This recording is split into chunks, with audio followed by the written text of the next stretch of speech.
माता दी।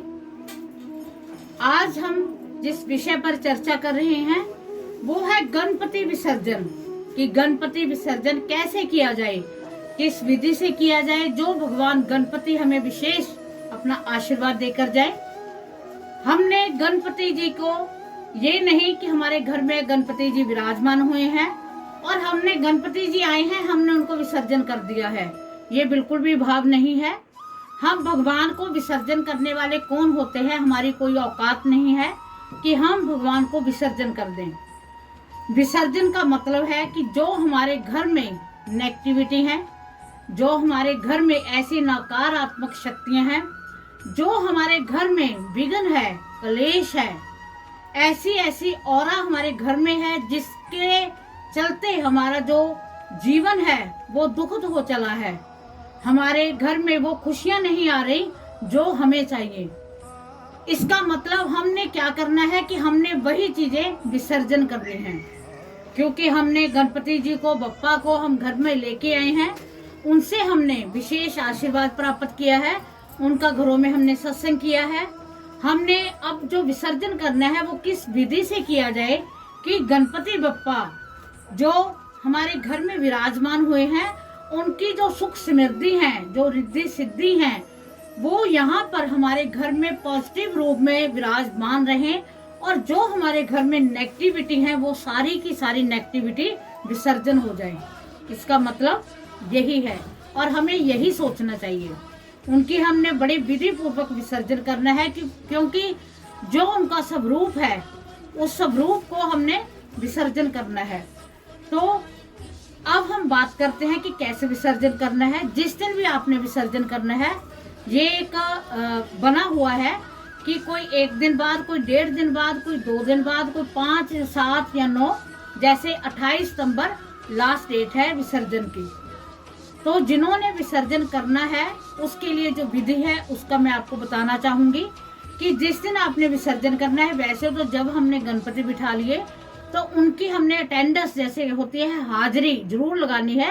ये नहीं कि हमने घर में प्रारूप लाए हैं, उनका घर में प्रारूप रखा और हम निश्चिंत हो गए कि हमारे घर में विराजमान हो गए। हमें उनको समय देना चाहिए। वो एक मेहमान जैसे होते हैं, वो हमारे घर में एक गेस्ट के रूप में आए हैं। हम उनको लेकर आए हैं, हम स्वयं लेकर आए हैं। जैसे कोई गेस्ट आता है, हम लाते हैं, उसकी हम सेवा करते हैं, हम उनको जो हमारा दिल में होता है वो खिलाते हैं, पिलाते हैं कि वो गेस्ट है, जब वो खुश हो जाएगा, हमारे बच्चों को, हमारे को, अगर हम छोटे हैं तो हमारे को वो दक्षिणा भी देकर जाएगा, हमें गिफ्ट भी देकर जाएगा, हमने भी उनको गिफ्ट देना है और जाते वक्त हमें आशीर्वाद भी देगा अगर वो हमारी जो हम उनकी सेवा कर रहे हैं अगर वो हमसे प्रसन्न है। तो यही भावना हमारी होनी चाहिए। ये नहीं कि हमने घर में गणपति विराजमान कर लिया और हम अपने कामों में बिजी हैं। कोई भी गेस्ट आता है हम उनको समय देते हैं। अगर हम किसी को समय नहीं देंगे तो वो 1 दिन के लिए क्या 1 घंटे के लिए भी रुक नहीं सकता। हमें उनको कम से कम 1-1.5 घंटे का समय अवश्य देना चाहिए। उसके साथ जैसे भजन हो गए, 5 भजन हो गए, कोई आराधना होगी। अगर नहीं तो हमने आजकल बड़ा नेटवर्क फैला हुआ है, आपको पता है कि आपने यूट्यूब पर लगाए, साथ में 10 मिनट बैठकर आपकी हाजिरी लगी, आपकी समझ लो बातचीत होगी गणपति जी से। आरती आपने दोनों समय करनी है, उसके साथ कपूर की आरती भी जरूर करनी होती है। इसके साथ आपने 56 भोग बनाने हैं भगवान गणपति जी के लिए। 56 से ज्यादा हो जाए कोई इशू नहीं, 56 जरूर होने चाहिए। 56 की हो जाती है, 56 कैसे भोग होंगे? कोई भी है, 1-1 पीस सभी मिठाइयों का ले लीजिए।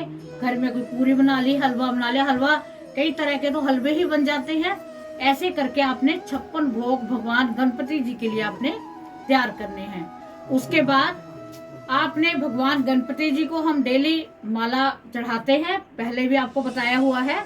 उस दिन पुष्प भी चढ़ाने हैं, आपको पुष्पों की माला भी चढ़ानी है। 56 भोग आपने लगाने हैं, जिसमें पान अवश्य होना चाहिए क्योंकि भगवान गणपति जी को पान अत्याधिक प्रिय है। मोदक अवश्य होने चाहिए, उसके साथ लड्डू अवश्य होने चाहिए। ठीक है, आपने चढ़ाकर जिस समय आपने जिस दिन आपने विसर्जन करना है, उनकी आरती करनी है घर पर, उनको 56 के 56 भोग अर्पित करने हैं और क्षमा याचना मांगनी है कि हे गणपति भगवान, आपको हमने आपकी कृपा से आप यहाँ पर विराजमान हुए हैं। हमें आपने इतना सौभाग्य दिया है कि हम आपको विराजमान यहाँ पर आपकी कृपा से हम कर सके हैं। अगर इसमें स्थापना में हमसे कोई गलती हो गई है, उसे क्षमा करना। हम आपको भोग लगा रहे हैं, हम आपकी हाजिरी भर रहे हैं। हमारी हाजिरी को स्वीकार करना, हमारी हर गलती को क्षमा करना। हमें कुछ भी पूजा पाठ नहीं आता, जैसे भी हम आपकी आराधना की है उसी को आप स्वीकार करें। फिर उनकी आरती करें, आरती कर कपूर की आरती करें, उन्हें विधि पूर्वक उनका गुलाल से रंग, जैसे हम कहते बड़े खुश होकर हमने उनको विदा करना है। गुलाल आपने चढ़ाना है, अगरबत्ती की आपने धूप जगानी है।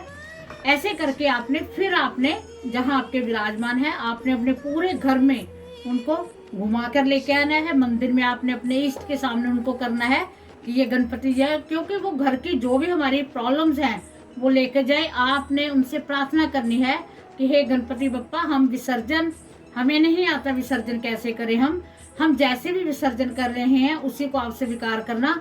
हमारे घर से दुख, दर्द, कष्ट, क्लेश जो भी है वो सभी का विसर्जन हो जाए। और आपकी हमें कृपा चाहिए, आपका हमें आशीर्वाद चाहिए।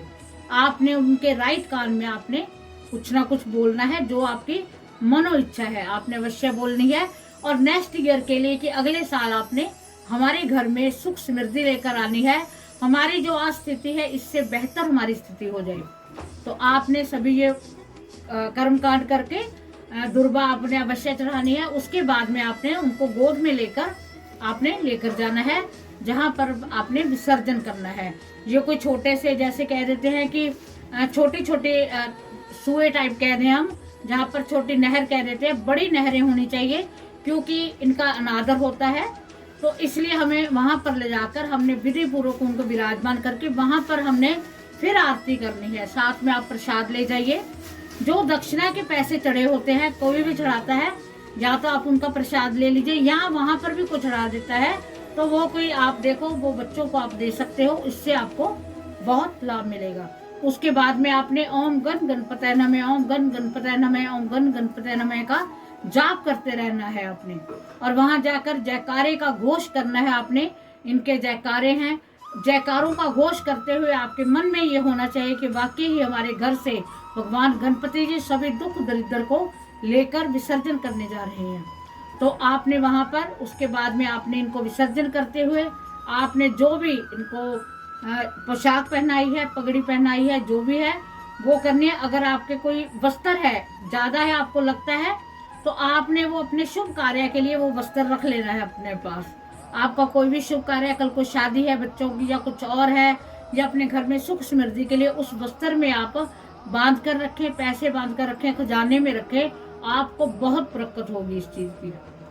तो विसर्जन करके फिर आपने घर जब आना है, वहां पर भी आप जो प्रसाद लेके गए हो वही प्रसाद आपने वहां पर बांटना है। घर आकर आपने फिर उनकी महिमा का गान करना है, चाहे थोड़ी देर ही महिमा का गान करके सभी को प्रसाद देकर, और अपने इष्ट देव से जिनको आप मानते हो उनसे आपने प्रार्थना करनी है कि हे माँ जगदम्बा, जिनको भी आप मानते हो, कि हमने ये एक विसर्जन का एक छोटा सा प्रारूप किया है, इसको स्वीकार करें।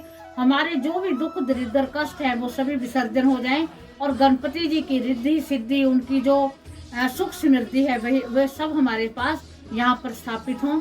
ऐसी आपने प्रार्थना करनी है। आप देखना, आपका ये गणपति विसर्जन वाला अगर आप करते हो तो आपको इसका बहुत लाभ मिलता है। अब एक और बात, अगर आपने गणपति नहीं बिठाए हुए, आप नहीं विसर्जन कर रहे, तो आजकल 28 सितंबर तक गणपति डेली के डेली कोई ना कोई विसर्जन करता है दिनों के हिसाब से। तो आपने उनके उसमें कंट्रीब्यूशन अपना थोड़ा सा डाल देना है। जहाँ पर विसर्जन होता है वहीं पर मस्तक आप झुकाकर प्रसाद उनके समर्पित, आपने जो भी प्रसाद लेना है वहाँ पर भोग लगाकर आप भी इस पूजा का फल ले सकते हो। तो आपने भगवान गणपति जी की विशेष आशीर्वाद लेना है, भगवान की विशेष कृपा प्राप्त करनी है। आप देखना, आपको भगवान गणपति जी बहुत रिद्धि सिद्धि और आपको धन धान्य से भरपूर करके वो जाएंगे, और आप पर कृपा हमेशा बनी रहेगी। तो उम्मीद है कि आपको ये वीडियो बहुत पसंद आई होगी। अगर आपको पसंद आई है तो चैनल को सब्सक्राइब करो, शेयर करो ज़्यादा से ज़्यादा।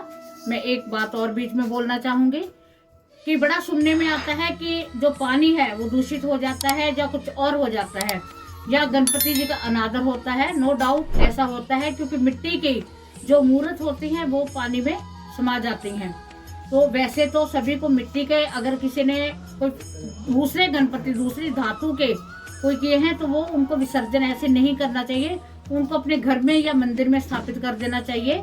अगर आपने कोई पीतल के या कोई फाइबर के, जिसे हम कह देते हैं, अगर ऐसी धातु के गणपति आपने रखे हुए हैं तो वो गणपति आप किसी भी मंदिर में बड़ी विधि पूर्वक वहां पर आप विराजमान करके आए, क्योंकि ऐसी को अगर हम विसर्जन करते हैं तो उनका अनादर होता है। ये मानना पड़ेगा कि अनादर होता है, मिट्टी की मूर्त का कोई अनादर नहीं होता।